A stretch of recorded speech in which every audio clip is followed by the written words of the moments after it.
Yun guys, kain tayo. Lunch na. Hello. Anong ulam nyo? Ulam namin today, yan. Pork liampo. Ayan guys, nakita nyo naman. Ang ating ulam today, yan. At meron tayo ditong sausawan na pipino. Yan, tingnan nyo guys. Sarap. Sarap yan, sarap.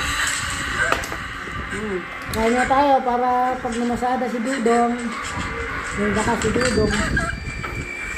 It's it. Unang subo. Sarap. Guys, first bite para sa inyo. Unang subo, kapak sa batok. Hot. Madalang naman kayo mag-ulam nito mga kanday. Guys. Kahapon may gulay kami. Ano ngayon, Will?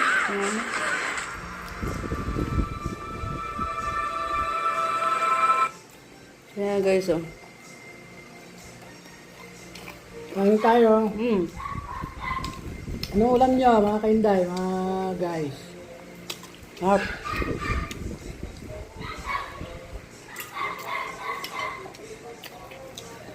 Lutong. So, bayat.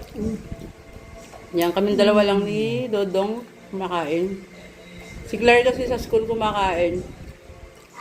Si Nicole din. Kaya kaunti lang ang binili ni Inday. Inday Gracia, kaunti lang. Talagang 200 lang naman. Per tiempo. Kaya kasi yung bunso namin nasa school kumakain. Doon kumakain siya. Saka isang panganay nasa school din. Ang sarap ng pagkatimpla ng pork. Kaya tatlo lang kami dito. Yung isa naman doon, yung isang anak ko nagsasampay. Ayaw pang kumain, busog pa sa almusal.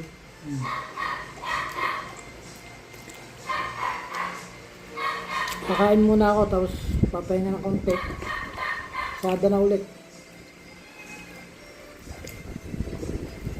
Kailangan maghanap buhay. Pag hindi na naghanap buhay, kailangan kakainin. Si Inday Gracia. Mga ngayayat si Inday Gracia pag walang sinain.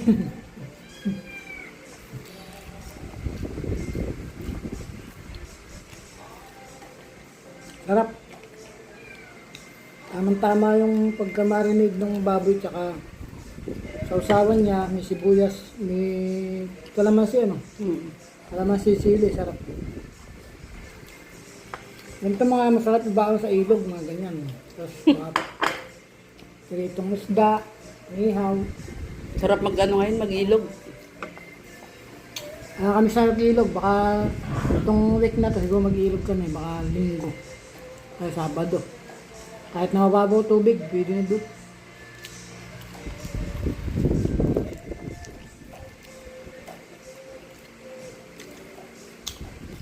Sagad ang buto yung sarap. Medyo, alam nyo guys, medyo mahina natin talaga pasada kahit may pasok. Sa dami na kasi ng tricycle sa Dimay. Nagdrama na si Dodong. Yung ito talaga, yung iba kasi, yung iba, wala namang prangkesa. Ano masyado? Masada.